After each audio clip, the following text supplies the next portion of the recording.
नमस्कार दोस्तों, स्वागत है आप सभी का आपके अपने YouTube channel first step running with Rohit sir. कैसे हैं आप सभी? आई होप आप सभी स्वस्थ हैं और एकदम मस्त हैं। आई होप आपकी स्टडी भी बहुत अच्छी से चल रही होगी। आज की वीडियो में हम समीकरण को कैसे हल करें ये सीखने वाले हैं। सो फ्रेंड्स, समीकरण को हल करने के क्रम में जैसे कि आप यहाँ सवाल देख रहे हैं कि भाई जैसे कुछ इस तरह का सवाल आ जाए तो आप तो बहुत आसानी से हल कर लेंगे, ठीक है। कुछ इस तरह का सवाल आ जाए तो ये भी आसानी से हल हो जाएगा, लेकिन जब आपके सामने कुछ इस तरह के सवाल आ जाते हैं तो आपको थोड़ी सी परेशानी का सामना करना पड़ता है। तो इस परेशानी को दूर करने के लिए आज हम यहाँ आपके लिए वीडियो लेकर आए हैं। इस वीडियो को पूरा जरूर देखें और इस वीडियो के अंत तक हमारी आपके लिए पूरी गारंटी कि आज आप समीकरणों को हल करना एकदम बेहतरीन तरीके से सीख जाएंगे। तो आइए शुरू करते हैं और जानते हैं कैसे इन समीकरणों को हल किया जाता है। सो स्टूडेंट्स, समीकरणों को हल करने के क्रम में सबसे पहले हम कुछ बेसिक की बात करें, कुछ बेसिक जान लेते हैं। सबसे पहले जैसे कि यहाँ पर आप देख रहे हैं, जब भी समीकरण हल किए जाते हैं इन समीकरणों में कुछ चरों का प्रयोग किया जाता है, जैसे कि एक्स वाई या कोई भी चर यहाँ पर प्रयोग किए जा सकते हैं। तो हम इन चरों को हल करने के लिए क्या करेंगे? सबसे पहले बात ध्यान रखें, जब भी चर का योगफल और घटाना किया जाए, चरों को जोड़ना या घटाना किया जाए, तो दो बातें ध्यान रखिएगा कि पहली बात में क्या समांतर होना चाहिए, क्या होना चाहिए, समांतर होना चाहिए, और दूसरी कि उनकी घात भी समान होनी चाहिए। ये बात ध्यान रखिएगा और इसके अनुसार ये आप इनको हल कीजिएगा। मतलब आप x में x वाले को ही हल कर पाएंगे, y में y वाले को ही हल कर पाएंगे, ठीक है। तो जोड़ या घटाना किसका? चर का, वेरिएबल्स का प्लस माइनस करने के लिए दो बातें ध्यान रखनी है, समांतर समान घात। समीकरणों को हल करने के क्रम में हमारे कुछ नियम फॉलो होते हैं। जैसे कि हमें क्या करना है, जब भी आपके पास समीकरण लिखे हो तो इन समीकरणों को हल करने के लिए क्या करना होगा? सबसे पहली बात कि आपको क्या करना है, जितनी भी चर वाली राशियां हैं, मतलब जितने भी एक्स वाले, वाई वाले, एबीसी वाले जो भी हैं, चर वाली राशियां हैं, उनको आप एक तरफ पक्षांतर कर लीजिए और अचर मतलब संख्याओं को दूसरी तरफ पक्षांतर कर लीजिए। ओके, अब ये तो बात हो गई पक्षांतर करने की। अब पक्षांतर क्या होता है भाई? पक्षांतर मतलब संख्या का या चर का एक पक्ष से दूसरे पक्ष की ओर जाना। अब ये इस पक्ष से उस पक्ष में भी जा सकता है और उस पक्ष से इस पक्ष में भी जा सकता है। अब पक्षांतर होने पर क्या होता है? उनके साइन चेंज होते हैं। क्या बच्चों? साइन चेंज होते हैं। उन मींस जो भी वैल्यू इधर प्लस में है उस तरफ जाकर माइनस में होगी, या इधर जो माइनस में उस तरफ आकर प्लस में होगा, ठीक है। अपोजिट साइन का हो जाता है, मींस प्लस से माइनस, माइनस से प्लस, इनटू से डिवाइड, डिवाइड से इनटू, इस तरह से साइन चेंज होते हैं। आइए इसको हल करते हैं। अब ये आप ये समीकरण देखें तो आप तो बिल्कुल बहुत आसानी से हल कर लेंगे। अब इसको हल करने के लिए क्या करना होगा? सीधी सी बात है, आपको यहाँ पर x का मान निकालना है। अब जब x का मान जानना चाहते हैं, इस x की वैल्यू को फाइंड करना है, तो इसके लिए आपको क्या करना होगा? इस 7 को संख्या, जो दूसरी संख्या जो है दूसरी साइड में, उस तरफ जो संख्या है उसके पास लेके जाना होगा। क्योंकि हमने सबसे पहले क्या बात की थी?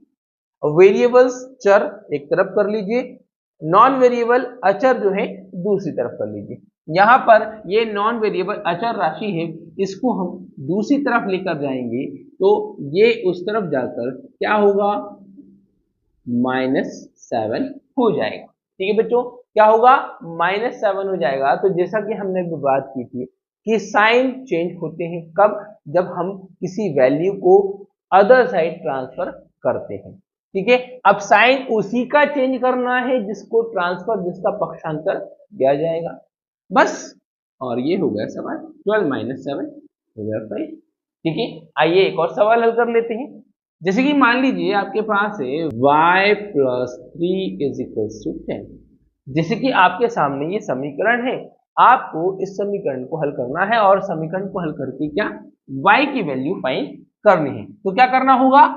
3 को नॉन वेरिएबल, क्योंकि ये नॉन वेरिएबल अचर राशि है, अचर राशि को अचर राशि की ओर मतलब संख्या की तरफ लेकर जाना होगा। सो y = 10 और 3 उस तरफ आकर माइनस हो जाएगा। तो y = कितना बचेगा? 7 बचेगा। तो ये तो भाई बहुत सिंपल सा सवाल था जो कि आप आसानी से कर लेंगे।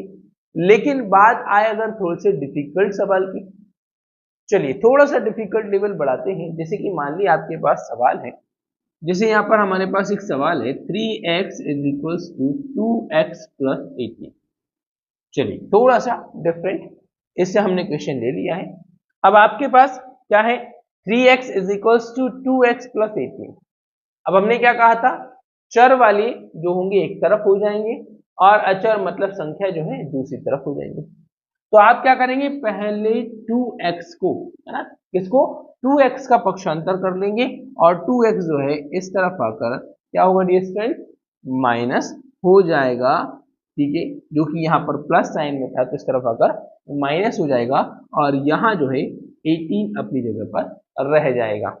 सो 3x माइनस 2x। ठीक है, तो क्या करना है, माइनस जब होते हैं या प्लस जब होते हैं तो क्या होता है, उनके आगे के जो कोएफिशिएंट्स है, गुणांक जो है, उन गुणांकों को ही जोड़ना या घटाना करना होता है। तो 3 माइनस 2 कितना हो जाएगा, 1, मतलब 3x माइनस 2x हो जाएगा only x is equal to 80। Simple, और ये हो गया हमारा सवाल। तो इस तरह के आसान से समीकरण तो आप बहुत आसानी से हल कर लेते हैं, लेकिन मुसीबत तो तब आती है भाई जब कुछ बड़ा सा, कुछ डिफिकल्ट सा, जिसमें जैसे भिन्न हो, उसमें फ्रैक्शन हो, तो वहां हल करने में आपको थोड़ा सा पसीना तो आ ही जाता है। आइए आज उस पसीने को हम सुहाते हैं। ओके जी स्टूडेंट्स, तो आइए देखते हैं हमारे कुछ इस तरह के सवाल को जहां थोड़ा सा आपका डिफिकल्टी लेवल बढ़ता है। तो इस तरह के सवाल को हल करने के लिए क्या करना होगा, वही बात कि चर एक तरफ कर लेंगे, अचर संख्याएं दूसरी तरफ कर लेंगे। तो 2y अपनी प्लेस पर ही रहेगा। ये वाला y जो कि कौन से साइन में है, माइनस में है, मतलब माइनस y जब इस तरफ आएगा तो प्यारे बच्चों यहां पर आकर ये क्या हो जाएगा, प्लस y हो जाएगा। 26/3 है।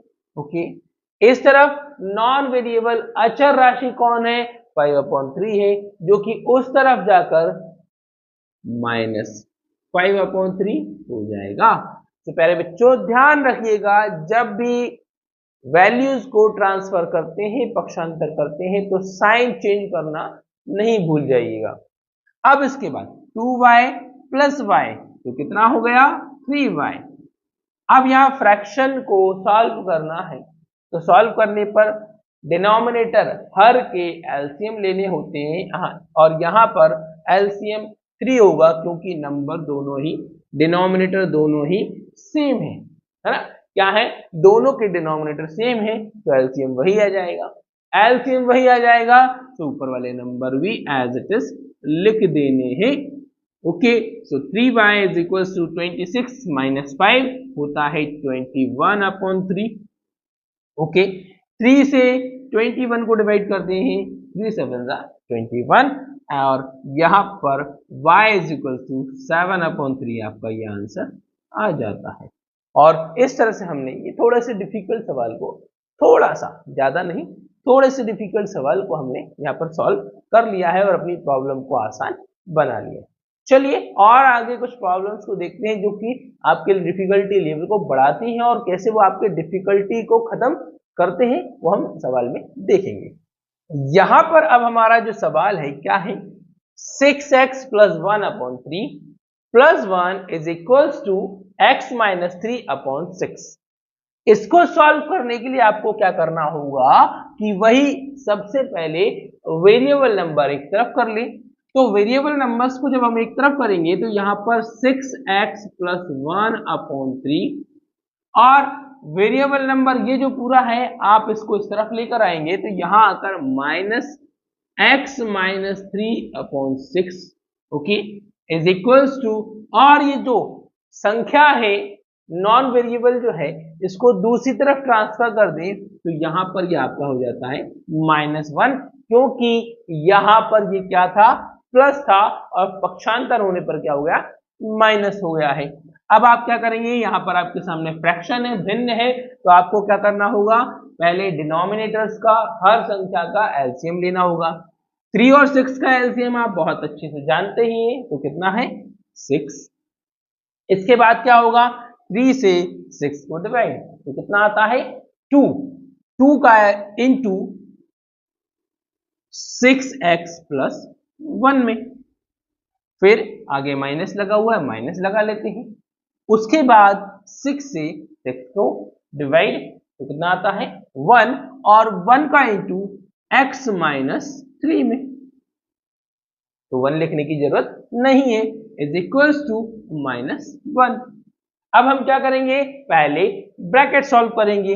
सो 2 इंटू 6x तो होता है यहां पर 12x, 2 इंटू 1 होता है 2, और ये माइनस इस ब्रैकेट से इंटू हो जाएगा, सो -x और minus minus +3 upon 6 is equals to -1। अब क्या कर लेंगे, पहले जो भी वेरिएबल नंबर हैं उनको हम प्लस कर लेंगे या उनके साइन के अकॉर्डिंग उनको सॉल्व कर लेंगे। सो 12x माइनस x तो हो जाता है पहले बच्चों 11x, 2 प्लस 3 होता है 5, और इस 6 को ट्रांसफर कर दें तो जो कि डिवाइड में है ट्रांसफर होकर -1 से इंटू होगा तो -6। इसके बाद नॉन वेरिएबल को भी उस तरफ ले जाइए। सो 11x इज इक्वल्स टू -6, और ये 5 इस तरफ आकर -5, क्योंकि ये यहां पर प्लस है। ओके, -5 हो गया।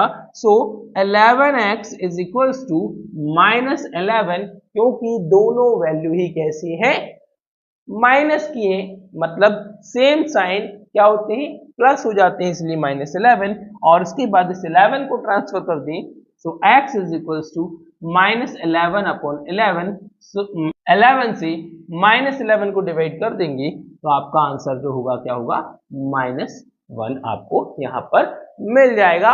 और ये हमने इस तरह से थोड़े से डिफिकल्ट सवाल को हमने अपनी इस प्रॉब्लम को बिल्कुल आसान बना लिया है। आई होप आपको ये समीकरण हल करना भी आसान हो गया है और अब आप इसको समझ गए हैं। तो भैया चलिए आज इस परेशानी को हम यहाँ पर खत्म कर ही देते हैं और समीकरण की समस्या का हल हम यहाँ पर निकाल ही लेते हैं। और इस सवाल के बाद आज आप समीकरण हल करना तो एकदम आपके लिए आसान हो ही जाएगा। अब यहां भी वही हाल है, क्या करना है, चर एक तरफ कर लेना है। सो m minus m minus 1 upon 2, ये वाला जो फ्रैक्शन है m माइनस 2 अपॉन 3, जो कि आगे क्या है माइनस है, इसको इस तरफ लेकर आएंगे तो plus m minus 2 upon 3 is equals to 1, यहां पर आपका बच जाता है। ठीक है, अब सारे चर एक तरफ हो गए हैं, इसके अपॉन में कुछ नहीं है तो आप 1 लगा लेंगे।